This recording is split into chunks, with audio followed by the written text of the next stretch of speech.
Hello दोस्तों, welcome to Urmila classes में आप लोग का स्वागत है। आज जो है 29/8/2021 को बीपीएससी ऑडिटर का एग्ज़ाम हुआ था। तो उसका क्वेश्चन पेपर हम लोग के पास उपलब्ध हुआ है। तो चलिए उसका हम लोग आंसर देखते हैं फर्स्ट पार्ट का कि क्या क्या आंसर है, सही मिलान करते हैं। चलिए देखते हैं। तो भारत की संचित निधि से भुगतान किसके अनुमोदन द्वारा किया जा सकता है? तो भारत की संचित निधि से अनुदान जो है किसके भुगतान किसके अनुमोदन द्वारा किया जाएगा? तो ये भारतीय संसद के अनुमोदन द्वारा किया जाएगा। संचित निधि का चर्चा किस में है? 266 में है। बोलेगा ये भुगतान का अनुमोदन का जो चर्चा है वो किस में है? तो 266 का एक में है। चलिए नेक्स्ट क्वेश्चन की ओर आगे बढ़ते हैं। अगला क्या कह रहा है कि राज्यसभा में निम्न राज्यों की सीटों का उचित अवरोही क्रम चुनें। तो राज्यसभा में निम्न राज्यों के सीटों का उचित अवरोही क्रम, तो सबसे ज़्यादा राज्यसभा में सीट कौन से राज्य का है? तो उत्तर प्रदेश का 31 है, उसके बाद आता है महाराष्ट्र का 19, उसके बाद आता है तमिलनाडु का 18 और क्या बोलते हैं बिहार का 16 और पश्चिम बंगाल का भी 16 है।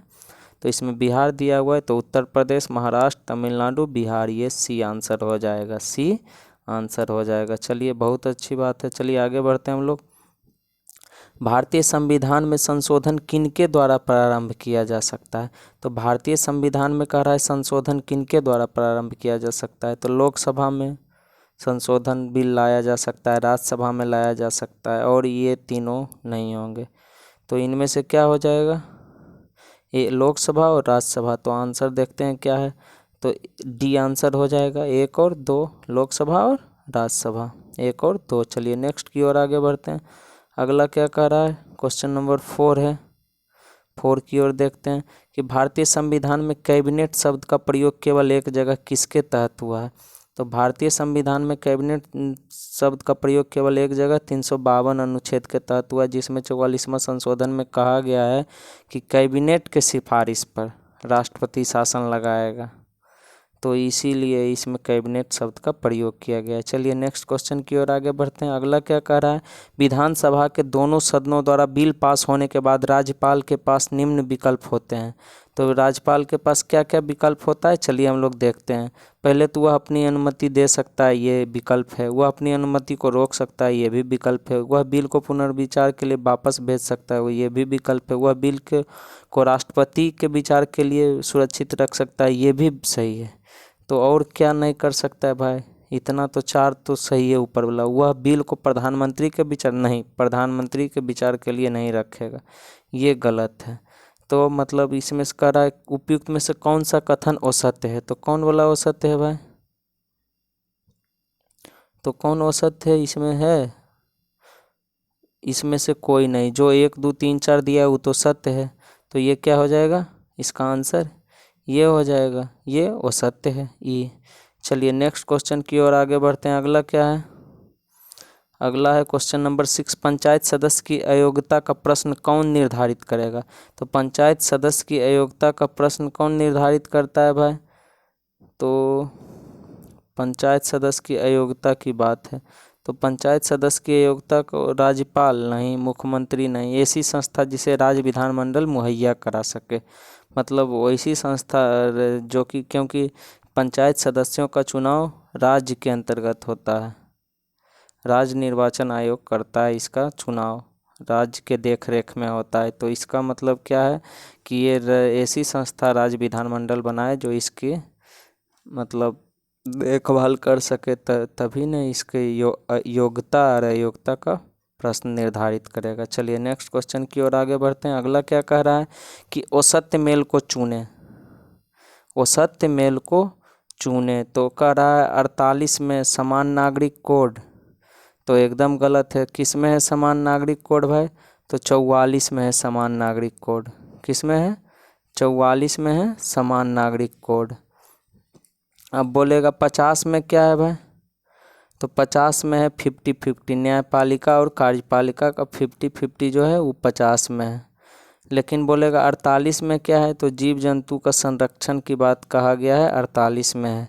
अब बोलेगा 49 में क्या है? 49 40 49 में क्या इसमें दिया है? ग्राम पंचायत का गठन, जो कि एकदम गलत है। 49 में ग्राम पंचायत का गठन का कहीं चर्चे न है।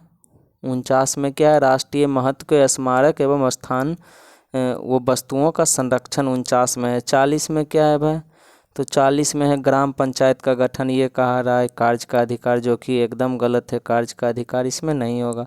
अनुच्छेद 45 में क्या है, तो अनुच्छेद 45 में बोल रहा है समान कार्य के लिए समान वेतन, जो कि एकदम गलत है। समान कार्य के लिए समान वेतन 39 का क में कहा गया है। तो इस तरह से ये पांचों सब गलत है। तो चलिए आगे बढ़ते हैं। इसका क्या आंसर हो जाएगा, उपयुक्त सभी कह रहा है कि कौन सा असत्य है, तो उपयुक्त सभी असत्य हैं। ऊपर वाला सारा जो है वो असत्य है। चलिए नेक्स्ट क्वेश्चन की ओर आगे बढ़ते हैं। अगला कौन सा क्वेश्चन है भाई, अगला की ओर आगे बढ़ते हैं। अगला क्वेश्चन कौन है, ये था 7 का डी हो जाएगा। अब 8 का क्या है कि उच्च न्यायालय के कार्य क्षेत्र में बदलाव किसके द्वारा किया जा सकता है, तो उच्च न्यायालय के कार्य क्षेत्र में बदलाव किसके द्वारा किया जाएगा, केवल संसद के द्वारा। किसके द्वारा, केवल संसद के द्वारा बदलाव किया जा सकता है। तो इसका आंसर ए हो जाएगा। 8 का क्या हो जाएगा, ए आंसर हो जाएगा। चलिए नेक्स्ट क्वेश्चन की ओर आगे बढ़ते हैं।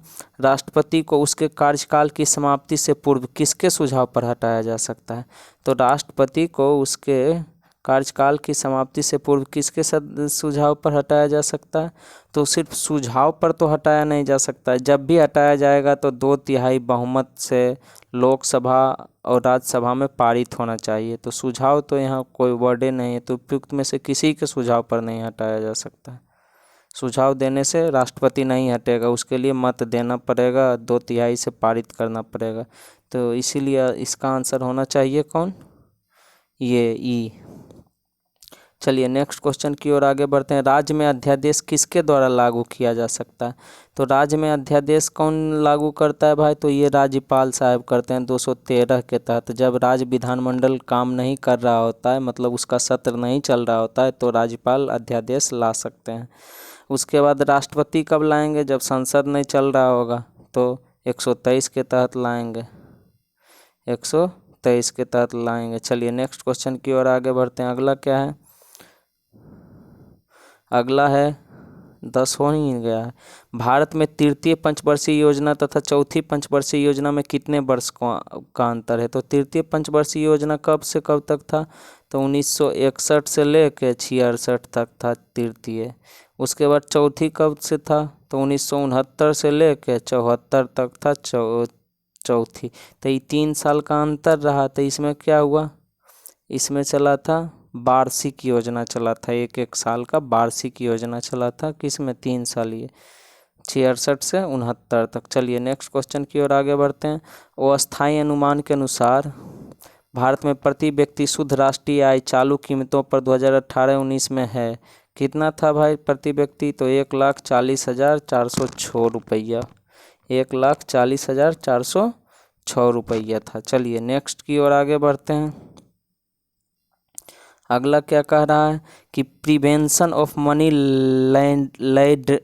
लॉन्ड्रिंग एक्ट प्रभावी हुआ, तो मनी लॉन्ड्रिंग एक्ट कब प्रभावी हुआ, तो जो है मनी लॉन्ड्रिंग एक्ट बना कब, 2002 में बना, लेकिन प्रभावी कब हुआ, 2005 ईस्वी में। 2005 ईस्वी में प्रभावी हो गया। बना कब, 2002 में।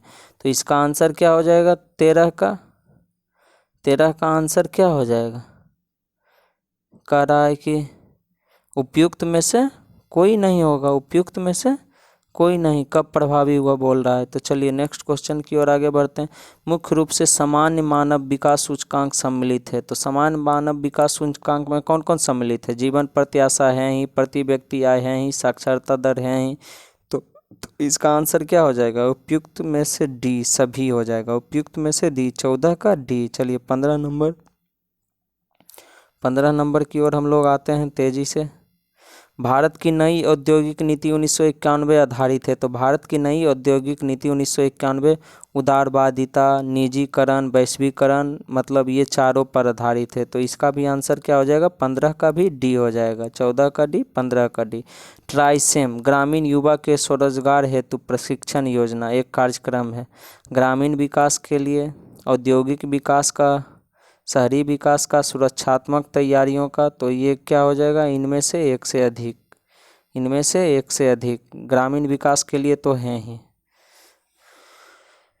और कौशल इसका विकास होगा तो ये औद्योगिक विकास में भी काम करेगा, तो इसका क्या आंसर हो जाएगा, इनमें से एक से अधिक। चलिए नेक्स्ट क्वेश्चन की ओर आगे बढ़ते हैं। अगला क्या कह रहा है कि भारत में पहली औद्योगिक नीति जारी हुई थी, तो भारत की पहली औद्योगिक 31 मार्च,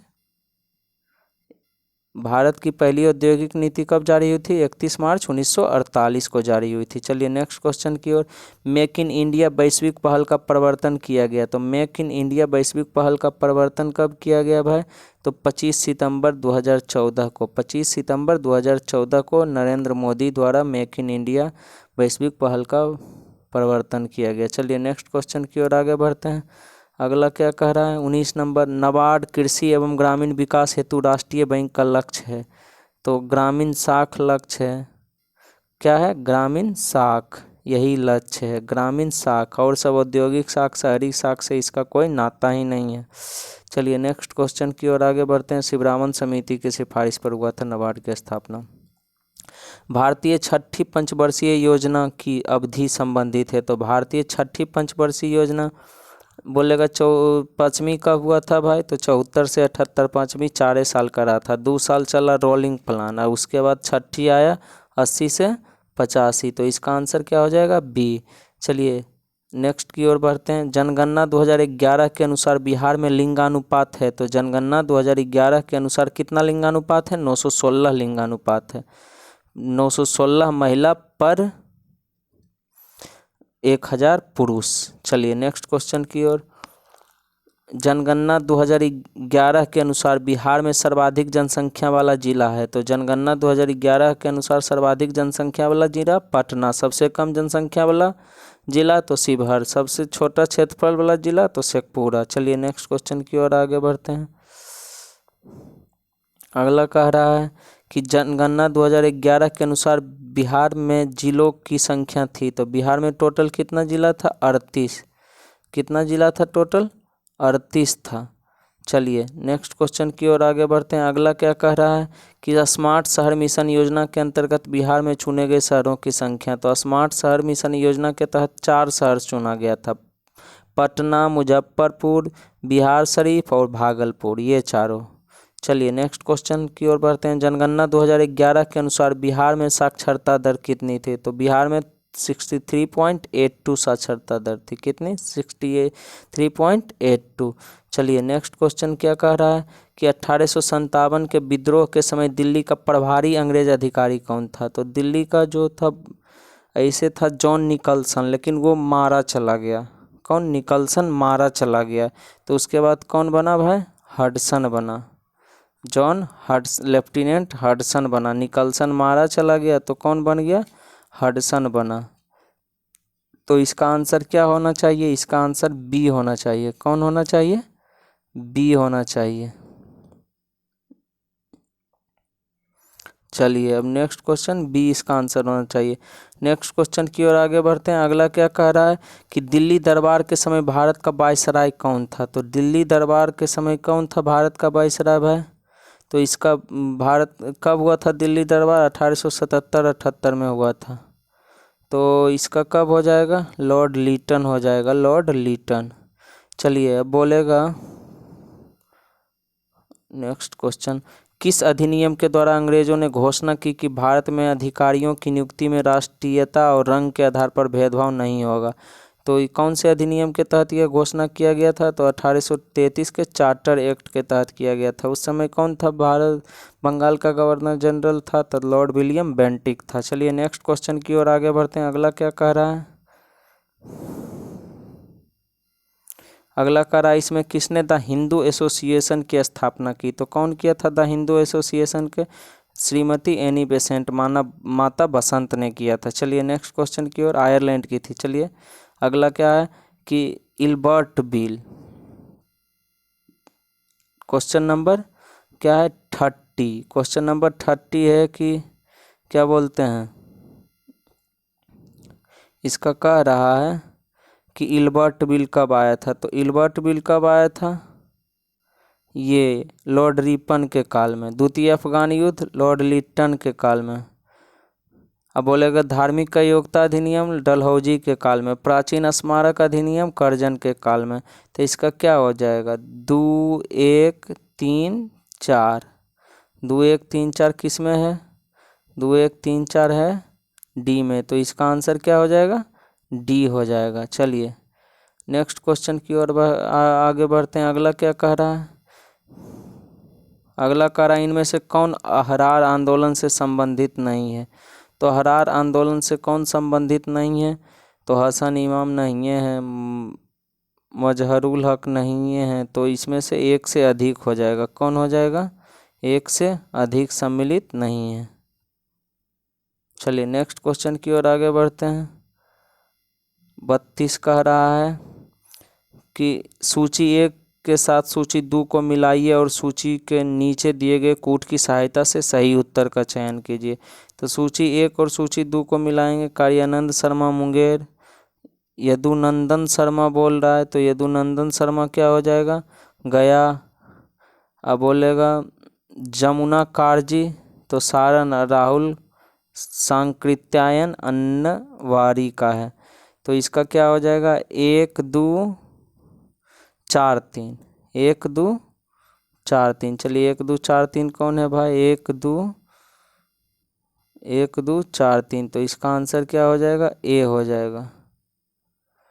1 2 बोलते हैं 2 1 4 3 सॉरी 2 1 4 3 क्या यहाँ लिखे हैं 2 1 4 3 ने बताए थे। तो 2 1 4 3 हो जाएगा।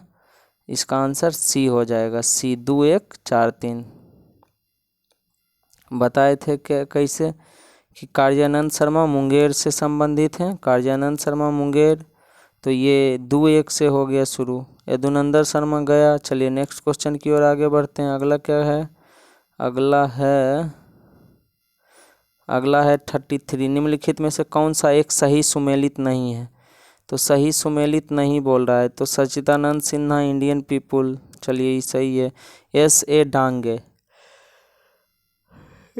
डांगे नवयुग ये गलत है।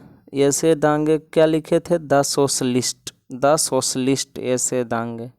और नवयुग मुजफ्फर अहमद का है। नवयुग मोहम्मद अली कॉमरेड सही है। Doctor Rajendra Prasad India divided ये भी सही है। सच्चिदानंद सिन्हा इंडियन पीपुल ये भी सही है। चलिए एस डांगे का क्या होगा द सोशलिस्ट होगा। एस डांगे का क्या होगा द सोशलिस्ट होगा। चलिए नेक्स्ट क्वेश्चन की ओर आगे बढ़ते हैं। अगला क्या कह रहा है इनमें से कौन काकोरी ट्रेन डकैती कांड से संबंधित नहीं थे। तो कौन नहीं थे भाई। तो राम प्रसाद बिस्मिल थे ही, अशफाक उल्लाह खां थे ही, रोशन सिंह थे ही। तो सुखदेव नहीं थे। सुखदेव राजगुरु और भगत सिंह ये सब नहीं थे। ये सैंडर्स हत्या में थे। तो इसीलिए इनको फांसी दिया गया था। सुखदेव नहीं शामिल थे। चलिए नेक्स्ट क्वेश्चन की ओर आगे बढ़ते हैं। अगला क्या है तो कह रहा है कौन नहीं थे। तो सुखदेव इसका आंसर हो जाएगा। तो इसका डी आंसर होगा। 34 का आप लोग डी मारिएगा डी। 34 का क्या मारिएगा डी आंसर होगा ना कि ई मार लीजिएगा। निम्नलिखित में से कौन सा एक सही सुमेलित नहीं है। तो कौन सा एक सही सुमेलित नहीं है। तो इसका क्या हो जाएगा बोलेगा कौन सा एक सही सुमेलित नहीं है। तो इसका क्या हो जाएगा कौन बोल रहा है निम्नलिखित में से कौन। चौरा चौरी कांड 1920 में हुआ था। एकदम गलत है। पहले नंबर गलत है। ये हुआ था 5 फरवरी 1922 को हुआ था चौरा चौरी कांड। गांधी जी का दांडी यात्रा ये सही है। गांधी अरविंद समझौता ये सही है। पूना पैक्ट 1932 ये सही है। तो पहला एगो गलत है। पहला 35 का ए आंसर हो जाएगा। चलिए नेक्स्ट क्वेश्चन की ओर आगे बढ़ते हैं। अगला कह रहा है बिहार के किस क्षेत्र में फतेह शाही विद्रोह हुआ था। तो कौन से क्षेत्र में हुआ था भाई फतेह शाही विद्रोह। तो ये हुआ था सी सारण क्षेत्र में। सारण में हुआ था फतेह शाही विद्रोह। कहाँ हुआ था सारण में हुआ था। चलिए किस महीने में पीर अली ने पटना में अंग्रेज़ों को खिलाफ विद्रोह की शुरुआत की। तो कौन से महीना में किया था पीर अली ने शुरुआत। तो जून 1857 को। जून 1857 को पटना में पीर अली ने शुरुआत की अंग्रेज़ों के खिलाफ विद्रोह। चलिए नेक्स्ट क्वेश्चन है 39 है, बिहार कांग्रेस कमेटी के पहले अध्यक्ष कौन थे? तो बिहार कांग्रेस कमेटी के पहले अध्यक्ष कौन थे? हसन इमाम थे। कौन थे? हसन इमाम थे। बिहार कांग्रेस कमेटी के पहले अध्यक्ष कौन थे? तो हसन इमाम इसका आंसर हो जाएगा, हसन इमाम। चलिए नेक्स्ट क्वेश्चन की ओर आगे बढ़ते हैं। अगला कह रहा है कि बिहार के किस नगर में 1922 का भारतीय राष्ट्रीय कांग्रेस का वार्षिक अधिवेशन हुआ था? तो कौन से नगर में हुआ था भाई? तो गया में हुआ था। कौन से नगर में हुआ था? गया में हुआ था। चलिए अब नेक्स्ट क्वेश्चन की ओर आगे बढ़ते हैं। गया में तो हो ही गया था अधिवेशन।